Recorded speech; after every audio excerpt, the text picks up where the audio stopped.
Hello, जय हिंद, नमस्कार दोस्तों। आप सभी का स्वागत है आपके अपने YouTube channel online GK free classes में।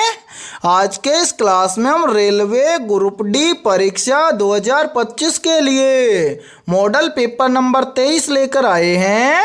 और मेरे भाई इस 23वें मॉडल पेपर के अंदर हमने उन्हीं क्वेश्चनों को कवर किया है जो क्वेश्चन आपके रेलवे ग्रुप डी एग्जाम 2025 के लिए इम्पोर्टेंट रहेंगे। इसलिए इस 23वें मॉडल पेपर को आपको कंप्लीट देखना है और इस मॉडल पेपर के एंड में आपको बताना है कि आपके टोटल कितने क्वेश्चन है सही होते हैं। और यदि आप हमारे इस यूट्यूब चैनल से पहली बार जुड़े हैं तो इस यूट्यूब चैनल को कर लीजिए सब्सक्राइब और बेल आइकन को प्रेस करना ताकि ऐसी शानदार क्लास का नोटिफिकेशन आपको सबसे पहले देखने को मिले।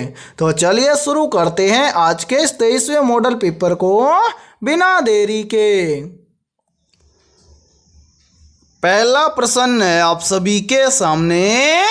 यदि FOR बराबर 117 लिखा जाता है और SKD बराबर 102 लिखा जाता है तो RPL बराबर क्या लिखा जाएगा। यानी कि पहला प्रश्न आप सभी के सामने कोडिंग डिकोडिंग से संबंधित प्रश्न दिया गया है। तो मेरे भाई इस टाइप के प्रश्न को आप एग्जाम में देखते हैं फटाफट से कैसे सोल्व करेंगे तो वो देखिए जब भी इस टाइप का प्रश्न आपको एग्जाम में दिया जाए तो आपको क्या करना है, सबसे पहले आपको यहाँ पर पता करना है कि FOR बराबर 117 कैसे लिखा गया है। तो मेरे भाई यहाँ पर ध्यान से देखिए FOR बराबर 117 लिखा गया है कैसे। तो सबसे पहले क्या किया गया है, इन सभी अल्फाबेट लेटर का किया गया है नंबरिंग। तो यहाँ पर देखिए F आता है कितने नंबर पर, 6 नंबर पर है। उसके बाद में है O आता है मेरे भाई कितने नंबर पर, 15 नंबर पर है। O के बाद में है R आता है 18 नंबर पर है। अब यहाँ पर क्या किया गया है, इन तीनों संख्याओं को आपस में जोड़ा गया है। तो यहाँ पर देखिए 6 और 15 मिलकर बन जाएगा 21, 21 और 18 मिलकर बन जाएगा 39। अब 39 से 117 बनाने के लिए क्या किया गया है, इस 39 का किया गया है 3 के साथ में गुणा। तो यहाँ पर देखिए 39 दिए हो जाएगा 117। और ध्यान से देखिए 117 यहाँ पर आप सभी के सामने दिया गया है। अब इसी प्रकार से हम यहाँ पर पता करेंगे कि SKD बराबर 102 सेम इसी प्रकार से लिखा गया है क्या। तो सबसे पहले हम क्या करेंगे, इन सभी अल्फाबेट लेटर का करेंगे नंबरिंग। तो मेरे भाई यहाँ पर देखिए S आता है कितने नंबर पर, 19 नंबर पर है। ठीक है, S के बाद में है K आता है 11 नंबर पर है। K के बाद में है D आता है 4 नंबर पर है। अब यहाँ पर इन सभी को आपस में जोड़ेंगे तो यहाँ पर देखिए 19 और 11 मिलकर बन जाएगा 30, 30 और 4 मिलकर बन जाएगा 34। और मेरे भाई यहाँ पर देखिए यदि हम इस 34 का भी क्या कर दें, 3 गुना कर दें तो 34 दिए हो जाएगा 102। और ध्यान से देखिए 102 यहाँ पर आप सभी के सामने दिया गया है। अब मेरे भाई यही सेम लॉजिक हम लगाएंगे यहाँ पर RPL के अंदर है और यहाँ पर इस प्रश्न चिन्ह के स्थान पर कौन सी संख्या आएगी ये हमें ज्ञात करना है। तो क्या करेंगे, सबसे पहले इन सभी अल्फाबेट लेटर का करेंगे नंबरिंग। तो ध्यान से देखिए R आता है कितने नंबर पर, 18 नंबर पर है। उसके बाद में क्या है, R के बाद में है P आता है 16 नंबर पर है। P के बाद में है L आता है 12 नंबर पर है। अब यहाँ पर इन सभी को आपस में जोड़ेंगे तो ध्यान से देखिए 18 और 16 मिलकर बन जाएगा 34, 34 और 12 मिलकर बन जाएगा 46। अब सभी का 3 गुना किया गया है तो इस 46 का भी हम क्या कर देंगे, 3 गुना कर देंगे। तो मेरे भाई 46 दिए होता है 138। यानी कि RPL बराबर लिखा जाएगा 138। अब हमें देखना है कि 138 किसी ऑप्शन में है। तो आंसर 138 हमें दिया गया है ऑप्शन ए के अंदर है। तो पहले प्रश्न के अंदर ऑप्शन ए हो जाएगा सभी का करेक्ट आंसर है। तो उम्मीद करता हूं कि पहला प्रश्न आपको अच्छे से क्लियर हो गया होगा। और जब भी इस टाइप का प्रश्न आपको एग्जाम में दिया जाएगा तो आप फटाफट से सोल्व कर लेंगे। ठीक है, तो चलिए फिर अगला प्रश्न देखते हैं। दूसरा प्रश्न है आप सभी के सामने। नीचे दिए गए प्रश्न में प्रश्न चिन्ह के स्थान पर आने वाली संख्या को ज्ञात करें। यानी कि पहला प्रश्न आप सभी के सामने नंबर एनालॉजी से संबंधित प्रश्न दिया गया है और आपसे पूछा गया है कि इस प्रश्नवाचक चिन्ह के स्थान पर कौन सी संख्या आएगी। तो मेरे भाई इस टाइप के प्रश्न को आप एग्जाम में देखते ही फटाफट से कैसे सोल्व करेंगे तो वो देखिए आपको जब भी एग्जाम के अंदर इस टाइप का प्रश्न दिया जाए तो आपको क्या करना है, सबसे पहले आपको यहाँ पर पता करना है कि यहाँ पर 55 से यहाँ पर 27 से कैसे बना है। यानी कि जिस प्रकार से 55 से यहाँ पर 27 बना है सेम उसी प्रकार से हम यहाँ पर बताएंगे कि 67 से इस प्रश्न चिन्ह के स्थान पर कौन सी संख्या आएगी। तो यहाँ पर ध्यान से देखिए इस प्रश्न को किस प्रकार से सोल्व किया गया है। तो यहाँ पर हम क्या करेंगे, सबसे पहले यहाँ पर पता करेंगे कि 55 से यहाँ पर 27 कैसे बना है। तो मेरे भाई 55 से यहाँ पर 27 बनाने के लिए क्या किया गया है, सबसे पहले इस 55 की दोनों संख्याओं को आपस में गुणा किया गया है। यदि हम 55 की दोनों संख्याओं को आपस में गुणा कर देंगे तो यहाँ पर बन जाएगा 55 में 25 और 25 से 27 बनाने के लिए क्या किया गया है, इस 25 के अंदर +2 करके यहाँ पर लिखा गया है 27 और ध्यान से देखिए 27 यहाँ पर आप सभी के सामने दिया गया है। अब यही सेम लॉजिक हम लगाएंगे 67 के अंदर और 67 से इस प्रश्न चिन्ह की वैल्यू ज्ञात करेंगे। तो करेंगे क्या, सबसे पहले तो 67 की दोनों संख्याओं को आपस में गुणा कर देंगे। तो यहाँ पर देखिए 67 की दोनों संख्याओं को आपस में गुणा करेंगे तो यहाँ पर बन जाएगा 7 छिके 42 और यहाँ पर जिस प्रकार से 25 के अंदर +2 किया गया है उसी प्रकार से हम इस 42 के अंदर भी क्या कर देंगे, +2 कर देंगे। तो 42 और 2 मिलकर बन जाएगा 44। यानी कि इस प्रश्न चिन्ह के स्थान पर संख्या भरी जाएगी 44। अब हमें देखना है कि संख्या 44 किसी ऑप्शन में है। तो हाँ सर, संख्या 44 हमें दी गई है ऑप्शन सी के अंदर। तो दूसरे प्रश्न के अंदर ऑप्शन सी हो जाएगा सभी का करेक्ट आंसर है। तो उम्मीद करता हूं कि दूसरा प्रश्न भी आपको अच्छे से क्लियर हो गया होगा और जब भी इस टाइप का प्रश्न आपको एग्जाम में दिया जाएगा तो आप फटाफट से सोल्व कर लेंगे। ठीक है, तो चलिए फिर अगला प्रश्न देखते हैं। तीसरा प्रश्न है आप सभी के सामने, यदि 9 हैज 16 हैज 3 बराबर 75 लिखा जाता है तथा 10 हैज 5 हैज 4 बराबर 60 लिखा जाता है तो 23 हैज 7 हैज 4 बराबर क्या लिखा जाएगा।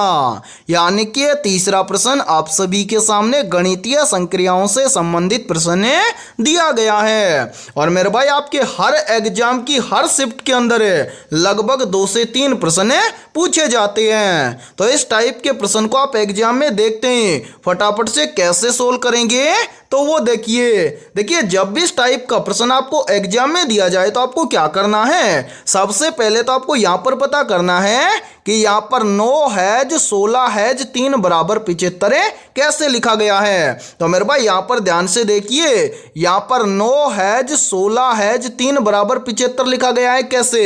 तो सबसे पहले क्या किया गया है, यहाँ पर 9 और 16 को तो आपस में जोड़ा गया है। तो मेरे भाई ध्यान से देखिए, यदि हम 9 और 16 को आपस में जोड़ देंगे तो 9 और 16 मिलकर बन जाएगा 25 और मेरे भाई जो ये तीसरी संख्या 3 है इस 25 का इस 3 के साथ में गुणा किया गया है। तो यहाँ पर देखिए यदि हम 25 का गुणा 3 के साथ में कर देंगे तो यहाँ पर बन जाएगा 25 75 और ध्यान से देखिए 75 यहाँ पर आप सभी के सामने दिया गया है। अब इसी प्रकार से हम यहाँ पर पता करेंगे कि 10 हैज 5 हैज 4 बराबर 60 सेम इसी प्रकार से लिखा गया है क्या।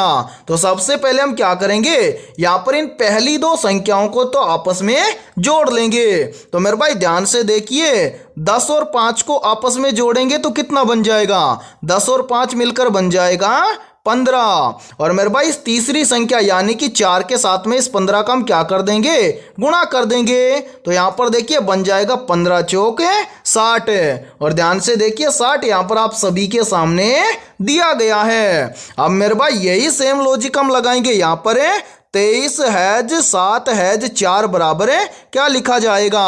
तो यहां पर हम क्या करेंगे, पहली दो संख्याओं को तो आपस में जोड़ लेंगे। तो मेरे भाई ध्यान से देखिए, पहली दो संख्या है 23 और 7, तो 23 और 7 को आपस में जोड़ेंगे तो 23 और 7 मिलकर बन जाएगा 30।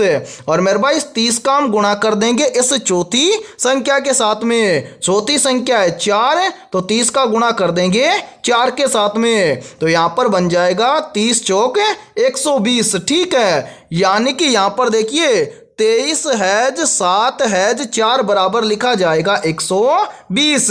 अब हमें देखना है कि 120 किसी ऑप्शन में है, तो हाँ सर 120 हमें दिया गया है ऑप्शन सी के अंदर। तो तीसरे प्रश्न के अंदर ऑप्शन सी हो जाएगा सभी का करेक्ट आंसर है। तो उम्मीद करता हूं कि तीसरा प्रश्न भी आपको अच्छे से क्लियर हो गया होगा। और जब भी इस टाइप का प्रश्न आपको एग्जाम में दिया जाएगा तो आप फटाफट से सोल्व कर लेंगे। ठीक है, और मेरे भाई यहां पर देखिए आप सभी के लिए बहुत ही इंपॉर्टेंट सूचना है। यदि आप पहली बार के अंदर रेलवे ग्रुप डी एग्जाम 2025 को क्रैक करना चाहते हैं तो हमने आपके रेलवे ग्रुप डी एग्जाम 2025 के लिए जीके, जीएस, साइंस, मैथमेटिक्स और रीजनिंग यानी कि ऑल सब्जेक्ट के ऊपर मोस्ट इंपोर्टेंट क्वेश्चंस का मास्टर पीडीएफ सेट तैयार किया है। और जो भी अभ्यर्थी ये मास्टर पीडीएफ सेट लेना चाहता है वो हमारे इस व्हाट्सएप नंबर पर कांटेक्ट करके ले सकता है। और इस मास्टर पीडीएफ सेट की प्राइस हमने रखी है मात्र और मात्र 80 रुपए, यानी कि 80 रुपए की फीस के अंदर आपको ऑल सब्जेक्ट के ऊपर मास्टर पीडीएफ सेट दिया जाएगा। और इस मास्टर पीडीएफ सेट के अंदर आपको क्या क्या मिलने वाला है तो वो भी देख लीजिए मेरे भाई। यहां पर देखिए इस मास्टर पीडीएफ सेट के अंदर आपको सबसे पहले जीके, जीएस और साइंस के कितने क्वेश्चन दिए जाएंगे, लगभग 15,000 प्लस क्वेश्चनों का मास्टर पीडीएफ सेट दिया जाएगा। इसी मास्टर पीडीएफ सेट के अंदर आपको लगभग 5,000 प्लस क्वेश्चन करंट अफेयर्स और कंप्यूटर के मिलेंगे। साथ में इसी मास्टर पीडीएफ सेट के अंदर आपको लगभग 5,000 प्लस क्वेश्चन मैथमेटिक्स और रीजनिंग के मिलने वाले हैं। इस तरह से आपको लगभग 25,000 प्लस रामबाण क्वेश्चनों का मास्टर पीडीएफ सेट दिया जाएगा। और सभी क्वेश्चन आपको फुल सॉल्यूशन के साथ में मिलने वाले हैं। और मैं आप सभी को ये गारंटी देता हूं, यदि आप रेलवे ग्रुप डी एग्जाम 2025 से पहले इन कंप्लीट 25,000 प्लस क्वेश्चनों को अच्छे से तैयार कर लेते हो तो आप पहली बार के अंदर रेलवे ग्रुप डी एग्जाम को क्रैक कर जाओगे। ठीक है, तो जल्दी से जाइए और इस व्हाट्सएप नंबर पर कांटेक्ट करके इस मास्टर पीडीएफ सेट को ले लीजिए। ठीक है, तो चलिए फिर अगला प्रश्न देखते हैं। चौथा प्रश्न है आप सभी के सामने, एक विशिष्ट कोड भाषा में EJO को 60 तथा ABC को 12 लिखा जाता है, तो इसी कोड भाषा में MNO को किस प्रकार लिखा जाएगा। यानी कि चौथा प्रश्न आप सभी के सामने कोडिंग डिकोडिंग से संबंधित प्रश्न दिया गया है। तो मेरे भाई कोडिंग डिकोडिंग से संबंधित प्रश्न को आप एग्जाम में देखते ही फटाफट से कैसे सोल्व करोगे तो वो देखिए आपको जब भी एग्जाम के अंदर कोडिंग डिकोडिंग से संबंधित प्रश्न दिया जाए तो आपको क्या करना है, सबसे पहले तो आपको यहाँ पर पता करना है कि EJO को 60 कैसे लिखा गया है। फिर इसी प्रकार से आपको यहाँ पर पता करना है कि ABC बराबर या ABC को यहाँ पर 12 कैसे लिखा गया है। फिर उसी प्रकार से हम यहाँ पर बताएंगे कि MNO को क्या लिखा जाएगा। तो मेरे भाई यहाँ पर ध्यान से देखिए इस प्रश्न को किस प्रकार से सोल्व किया गया है। मैंने आपको काफी बार बताया है कि जब भी आपको अल्फाबेट लेटर से नंबर ज्ञात करना हो या संख्या ज्ञात करनी हो तो आपको क्या करना है, आपके सामने दिए गए सभी अल्फाबेट लेटर का आपको कर लेना है नंबरिंग। तो मेरे भाई यहाँ पर देखिए सबसे पहले लेटर दिया गया है ई आता है 5 नंबर पर है, ई के बाद में है जे आता है 10 नंबर पर है, जे के बाद में है ओ आता है 15 नंबर पर है। अब यहाँ पर क्या किया गया है, इन तीनों संख्याओं को आपस में जोड़ा गया है। तो यहाँ पर देखिए 5 और 10 मिलकर बन जाएगा 15, 15 और 15 मिलकर बन जाएगा 30। और यहाँ पर लिखा गया है 60, तो 30 से 60 कैसे बनेगा, तो मेरे भाई यहाँ पर देखिए, यदि हम इस 30 का क्या कर दें, दोगुना कर दें, तो 30 का दोगुना होता है 60। और ध्यान से देखिए 60 यहाँ पर आप सभी के सामने दिया गया है। अब इसी प्रकार से हम यहाँ पर देखते हैं कि ABC को यहाँ पर 12 इसी प्रकार से लिखा गया है क्या। तो करेंगे क्या, सबसे पहले तो इन सभी अल्फाबेट लेटर का करेंगे नंबरिंग।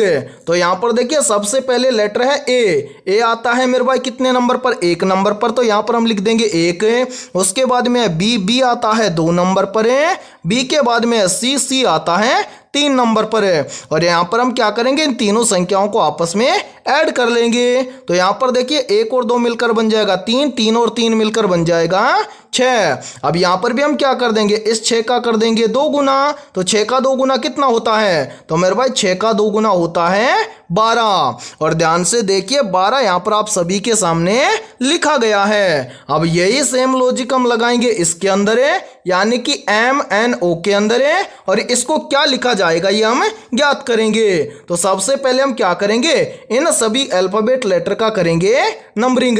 तो ध्यान से देखिए M आता है कितने नंबर पर, 13 नंबर पर है। M के बाद में है N आता है कितने नंबर पर, 14 नंबर पर है।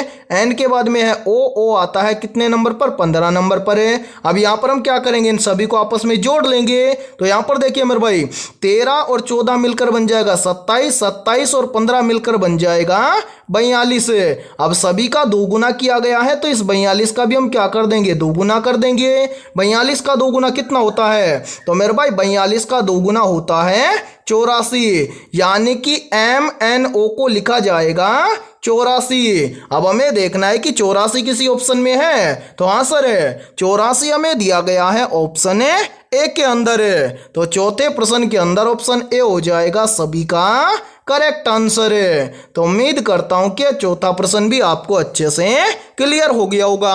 और जब भी आपको एग्जाम के अंदर कोडिंग डिकोडिंग से संबंधित प्रश्न दिया जाएगा तो आप फटाफट से सोल्व कर लेंगे। ठीक है, तो चलिए फिर अगला प्रश्न देखते हैं। 5वां प्रश्न है आप सभी के सामने, दिए गए विकल्पों में से उस विकल्प का चयन करें जो प्रश्न चिन्ह के स्थान पर आएगा। यानी कि 5वां प्रश्न आप सभी के सामने लेटर एनालॉजी से संबंधित प्रश्न दिया गया है और आपसे पूछा गया है कि इस प्रश्न चिन्ह के स्थान पर कौन से लेटर आएंगे। तो मेरे भाई इस टाइप के प्रश्न को आप एग्जाम में देखते हैं, फटाफट से कैसे सोल्व करेंगे तो वो देखिए जब भी इस टाइप का प्रश्न आपको एग्जाम में दिया जाए तो आपको क्या करना है, सबसे पहले आपको यहाँ पर पता करना है कि ANL को यहाँ पर ERP कैसे लिखा गया है। फिर उसी प्रकार से हम यहाँ पर बताएंगे कि MOB को इस प्रश्न चिन्ह के स्थान पर क्या लिखा जाएगा या फिर इस प्रश्न चिन्ह के स्थान पर कौन से अल्फाबेट लेटर आएंगे। तो मेरे भाई इस टाइप के प्रश्न को आप तभी एग्जाम में सोल्व कर पाओगे जब आपको कंप्लीट अल्फाबेट लेटर नंबरिंग के साथ में याद होंगे। तो अब मेरे भाई आपको कंप्लीट अल्फाबेट लेटर याद है तो आपको क्या करना है, यहाँ पर दिए गए सभी अल्फाबेट लेटर का आपको कर लेना है नंबरिंग। तो यहाँ पर देखिए पहला लेटर है ए आता है 1 नंबर पर है। ए के बाद में है एन आता है 14 नंबर पर है। एन के बाद में है एल आता है 12 नंबर पर है। इसी प्रकार से आपको क्या करना है, यहाँ पर आगे दिए गए लेटर का नंबरिंग करना है। जैसे यहाँ पर देखिए आगे है ई आता है 5 नंबर पर है। ई के बाद में है आर आता है 18 नंबर पर है। आर के बाद में है पी आता है 16 नंबर पर है। अब यहाँ पर आपको अल्फाबेट लेटर नहीं देखना है, यहाँ पर आपको केवल देखना है संख्या को। तो यहाँ पर देखिए मेरे भाई 1 से यहाँ पर बन रहा है कितना 5, 1 से 5 कैसे बनेगा, तो यहाँ पर देखिए यदि हम 1 के अंदर क्या कर दे +4 कर दें तो यहाँ पर बन जाएगा 5। फिर देखिए यहाँ पर 14 से बन रहा है 18, तो 14 से 18 कैसे बनेगा, तो यहाँ पर भी देखिए यदि हम 14 के अंदर क्या कर दे +4 कर दें तो 14 और 4 मिलकर बन जाएगा 18। फिर देखिए यहाँ पर 12 से कितना बन रहा है 16, तो 12 से 16 कैसे बनेगा, तो यहाँ पर भी देखिए यदि हम 12 के अंदर क्या कर दे +4 कर दें तो 12 और 4 मिलकर बन जाएगा 16। यानी कि यहाँ पर ANL यानी कि इन सभी अल्फाबेट लेटर के अंदर +4 करके ये सभी अल्फाबेट लेटर लिखे गए हैं। अब इसी प्रकार से हम क्या करेंगे, इन सभी अल्फाबेट लेटर का करेंगे नंबरिंग और सभी के अंदर +4 करके आने वाले अल्फाबेट लेटर को ज्ञात करेंगे। तो मेरे भाई यहाँ पर ध्यान से देखिए, सबसे पहले हम क्या करेंगे, इन सभी अल्फाबेट लेटर का करेंगे नंबरिंग। तो यहाँ पर देखिए एम आता है कितने नंबर पर, 13 नंबर पर है। एम के बाद में है ओ आता है कितने नंबर पर, 15 नंबर पर है। ओ के बाद में है बी आता है 2 नंबर पर है। अब सभी के अंदर क्या करेंगे, +4 करेंगे। तो मेरे भाई यहाँ पर देखिए 13 के अंदर +4 करेंगे तो 13 और 4 मिलकर बन जाएगा 17। और 17 नंबर पर अल्फाबेट लेटर आता है क्यों, तो यहां पर पहला लेटर हम भरेंगे क्यों, ठीक है। उसके बाद में 15 के अंदर +4 करेंगे तो 15 और 4 हो जाएगा 19 है। 19 नंबर पर कौन सा अल्फाबेट लेटर आता है, तो मेरे भाई 19 नंबर पर अल्फाबेट लेटर आता है एस, तो यहां पर हम भर देंगे एस। उसके बाद में क्या है 2 के अंदर +4 करेंगे तो 2 और 4 मिलकर बन जाएगा 6 नंबर पर अल्फाबेट लेटर आता है क्या, एफ, तो यहां पर हम भर देंगे एफ। यानी कि MOB से इस प्रश्न चिन्ह के स्थान पर अल्फाबेट लेटर भरे जाएंगे QSF। अब हमें देखना है कि QSF ये सभी अल्फाबेट लेटर में किस ऑप्शन के अंदर दिए गए हैं। तो मेरे भाई ध्यान से देखिए, QSF ये सभी अल्फाबेट लेटर में दिए गए हैं ऑप्शन ए के अंदर है। तो 5वें प्रश्न के अंदर ऑप्शन ए हो जाएगा सभी का करेक्ट आंसर है। तो उम्मीद करता हूं कि 5वां प्रश्न भी आपको अच्छे से क्लियर हो गया होगा। और जब भी इस टाइप का प्रश्न आपको एग्जाम में दिया जाएगा तो आप फटाफट से सोल्व कर लेंगे, ठीक है। तो चलिए फिर अगला प्रश्न देखते हैं। छठा प्रश्न है आप सभी के सामने, भारत के किस राज्य में फुलर झील स्थित है। ऑप्शन ए आंध्र प्रदेश राज्य में, ऑप्शन बी है उत्तर प्रदेश राज्य में, ऑप्शन सी है मध्य प्रदेश राज्य में, और ऑप्शन डी है राजस्थान राज्य में। तो यहाँ पर देखिए इन चारों में से करेक्ट आंसर हो जाएगा सभी का ऑप्शन है बी, यानी कि भारत के उत्तर प्रदेश राज्य में फुलर झील स्थित है। तो छठे प्रश्न के अंदर करेक्ट आंसर हो जाएगा सभी का ऑप्शन है बी। तो चलिए फिर अगला प्रश्न देखते हैं। 7वां प्रश्न है आप सभी के सामने, निम्न में से ब्यूटेन गैस का रासायनिक सूत्र क्या होता है। तो यहाँ पर देखिए इन चारों में से करेक्ट आंसर हो जाएगा सभी का ऑप्शन है ए, यानी कि ब्यूटेन गैस का रासायनिक सूत्र होता है C4H10। तो 7वें प्रश्न के अंदर करेक्ट आंसर हो जाएगा सभी का ऑप्शन है ए। तो चलिए फिर अगला प्रश्न देखते हैं। 8वां प्रश्न है आप सभी के सामने, घेरिया नृत्य निम्न में से किस राज्य से संबंधित है।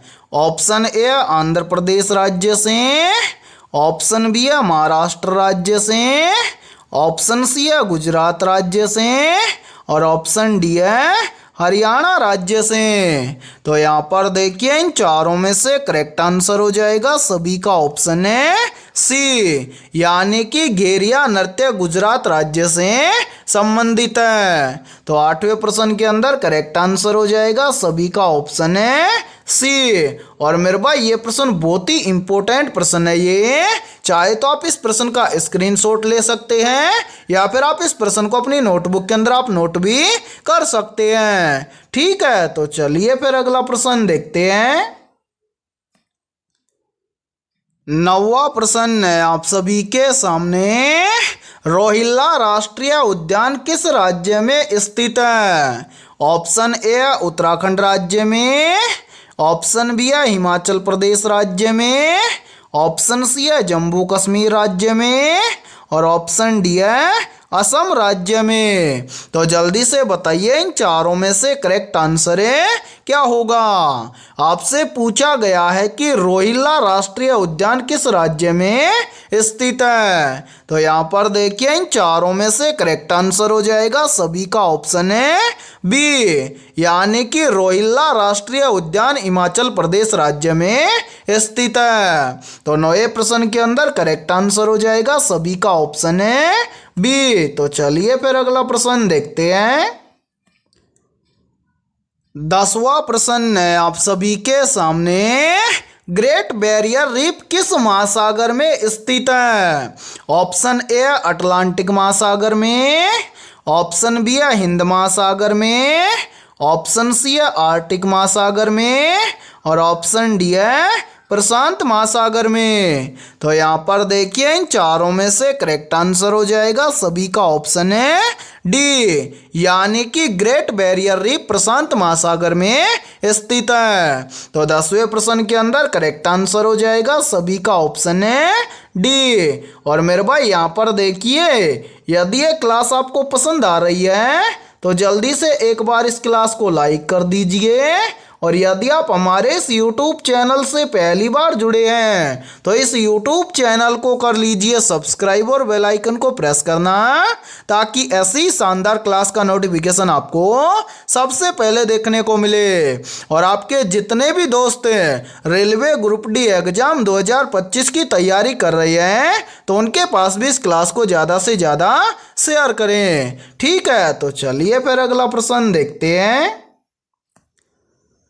11वां प्रश्न है आप सभी के सामने, विश्व दूर संचार दिवस कब मनाया जाता है? तो यहाँ पर देखिए इन चारों में से करेक्ट आंसर हो जाएगा सभी का ऑप्शन है बी, यानी कि विश्व दूर संचार दिवस प्रत्येक वर्ष 17 मई को मनाया जाता है। तो 11वें प्रश्न के अंदर करेक्ट आंसर हो जाएगा सभी का ऑप्शन है बी। तो चलिए फिर अगला प्रश्न देखते हैं। 12वां प्रश्न है आप सभी के सामने, सत्यार्थ प्रकाश पुस्तक के लेखक कौन है? Option A Swami Vivekananda, option B है रविंद्रनाथ टैगोर, ऑप्शन सी है दयानंद सरस्वती और ऑप्शन डी है विनोबा भावे। तो जल्दी से बताइए इन चारों में से करेक्ट आंसर है क्या होगा? आपसे पूछा गया है कि सत्यार्थ प्रकाश पुस्तक के लेखक कौन है? तो यहाँ पर देखिए इन चारों में से करेक्ट आंसर हो जाएगा सभी का ऑप्शन है सी, यानी कि सत्यार्थ प्रकाश पुस्तक के लेखक हैं दयानंद सरस्वती। तो 12वें प्रश्न के अंदर करेक्ट आंसर हो जाएगा सभी का ऑप्शन है सी। और मेरे भाई इस क्लास के अंदर आपको एंड तक बने रहना है, क्योंकि इस क्लास के अंदर हमने बहुत ही इंपॉर्टेंट क्वेश्चनों को कवर किया है और सेम इसी प्रकार के क्वेश्चन आपके एग्जाम के अंदर पूछे जाएंगे। ठीक है, तो चलिए फिर अगला प्रश्न देखते हैं। 13वां प्रश्न है आप सभी के सामने, निम्नलिखित में से चीन देश की मुद्रा का नाम क्या है? तो यहाँ पर देखिए इन चारों में से करेक्ट आंसर हो जाएगा सभी का ऑप्शन है बी, यानी कि चीन देश की मुद्रा का नाम है युआन। तो 13वें प्रश्न के अंदर करेक्ट आंसर हो जाएगा सभी का ऑप्शन है बी। तो चलिए फिर अगला प्रश्न देखते हैं। 14वां प्रश्न है आप सभी के सामने, संगीतकार जाकिर हुसैन का संबंध निम्नलिखित में से किस वाद्य यंत्र से है? मेरे भाई मोस्ट इंपोर्टेंट प्रश्न है ये, और इस प्रश्न पर चाहे तो आप स्टार लगा सकते हैं, क्योंकि ये प्रश्न इस बार एग्जाम के अंदर पूछा जा सकता है। प्रश्न पूछा जा सकता है कि जाकिर हुसैन का संबंध निम्नलिखित में से किस वाद्य यंत्र से है? तो यहाँ पर देखिए इन चारों में से करेक्ट आंसर हो जाएगा सभी का ऑप्शन है बी, यानी कि संगीतकार जाकिर हुसैन का संबंध है तबला वाद्य यंत्र से। तो 14वें प्रश्न के अंदर करेक्ट आंसर हो जाएगा सभी का ऑप्शन है बी। तो चलिए फिर अगला प्रश्न देखते हैं।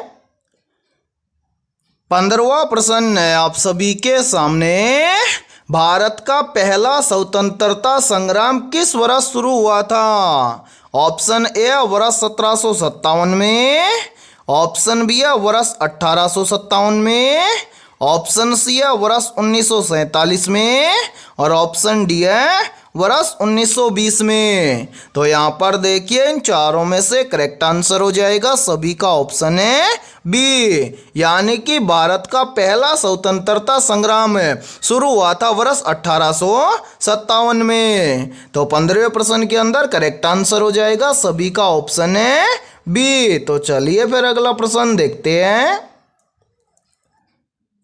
16वां प्रश्न है आप सभी के सामने, निम्नलिखित में से कैथोड किरणें किससे बनी होती हैं? ऑप्शन ए इलेक्ट्रॉन से, ऑप्शन बी है प्रोटॉन से, ऑप्शन सी है न्यूट्रॉन से और ऑप्शन डी है इनमें से कोई नहीं। तो यहाँ पर देखिए इन चारों में से करेक्ट आंसर हो जाएगा सभी का ऑप्शन है ए, यानी कि कैथोड किरणें इलेक्ट्रॉन से बनी होती हैं। तो 16वें प्रश्न के अंदर करेक्ट आंसर हो जाएगा सभी का ऑप्शन है ए। तो चलिए फिर अगला प्रश्न देखते हैं।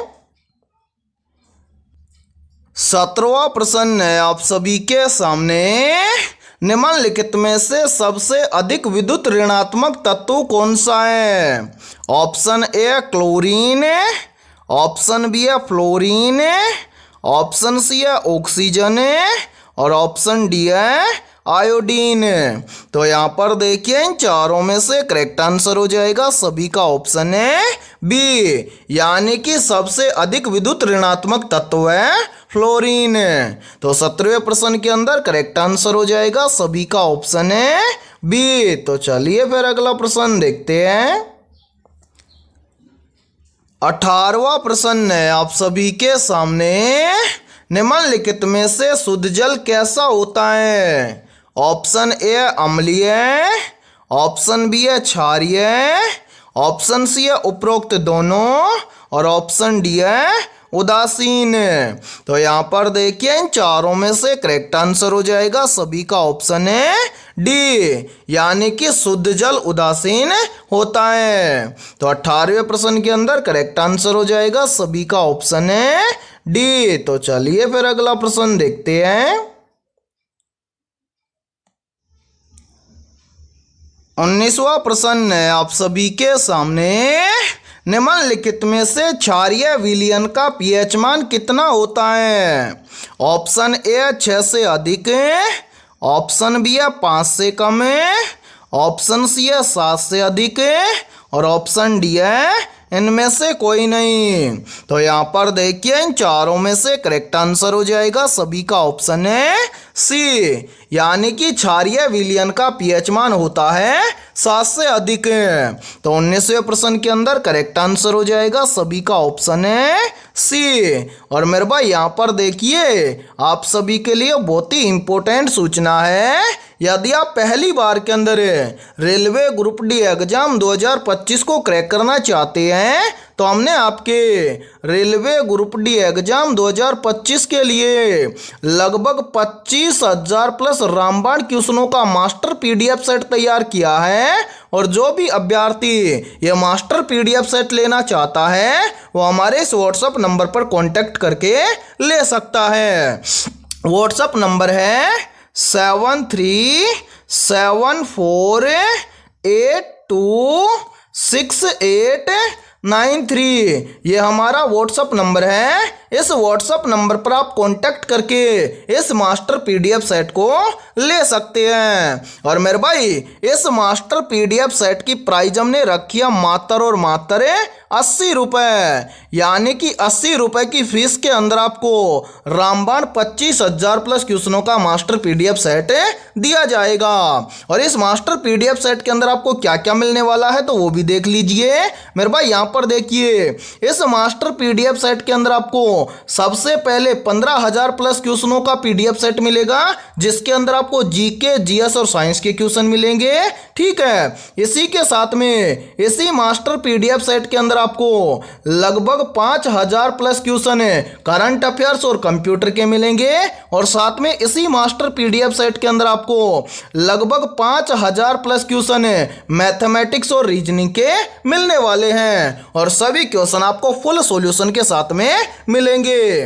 और मैं आप सभी को एक गारंटी देता हूं, यदि आप रेलवे ग्रुप डी एग्जाम 2025 से पहले इन 25,000 प्लस क्वेश्चनों को अच्छे से तैयार कर लेते हो तो आप पहली बार के अंदर रेलवे ग्रुप डी एग्जाम 2025 को क्रैक कर जाओगे। ठीक है, और यदि आपको इन किसी भी क्वेश्चन के अंदर कोई भी डाउट हो तो आप उस क्वेश्चन के बारे में व्हाट्सएप पर पूछ सकते हैं। ठीक है, तो चलिए फिर अगला प्रश्न देखते हैं। 20वां प्रश्न है आप सभी के सामने। निम्नलिखित में से एटीपी का निर्माण कहाँ होता है? ऑप्शन ए है कोशिका भित्ति में, ऑप्शन बी है लाइसोसोम में, ऑप्शन सी है माइटोकॉन्ड्रिया में और ऑप्शन डी है केंद्रक में। तो यहाँ पर देखिए इन चारों में से करेक्ट आंसर हो जाएगा सभी का ऑप्शन है सी, यानी कि एटीपी का निर्माण होता है माइटोकॉन्ड्रिया में। तो 20वें प्रश्न के अंदर करेक्ट आंसर हो जाएगा सभी का ऑप्शन है सी। और मेरे भाई यहाँ पर देखिए यहीं से क्वेश्चन और बनता है और ये क्वेश्चन भी काफी बार एग्जाम के अंदर रिपीट होता है। प्रश्न पूछा जाता है कि कोशिका का पावर हाउस किसे कहा जाता है। तो याद रखना कोशिका का पावर हाउस कहा जाता है माइटोकॉन्ड्रिया को। ठीक है, तो मेरे भाई आज की इस क्लास के अंदर इतना ही। यदि ये क्लास आपको पसंद आई है तो जल्दी से एक बार इस क्लास को लाइक कर दीजिए और यदि आप हमारे इस YouTube चैनल से पहली बार जुड़े हैं तो इस YouTube चैनल को कर लीजिए सब्सक्राइब और बेल आइकन को प्रेस करना ताकि ऐसी शानदार क्लास का नोटिफिकेशन आपको सबसे पहले देखने को मिले। और आज की इस क्लास के अंदर हमने 20 बहुत ही इंपॉर्टेंट क्वेश्चन करवाए हैं। तो इन 20 में से आपके कितने क्वेश्चन सही हुए हैं सभी को कमेंट सेक्शन के अंदर कमेंट करके बताना है। और जिन भी अभ्यर्थियों के इन 20 में से लगभग 18 प्लस क्वेश्चन सही हुए हैं तो समझना उनकी तैयारी बेहतर है। तो फिर मिलते हैं ऐसे ही बेहतरीन क्वेश्चनों के साथ सुबह 7 बजे।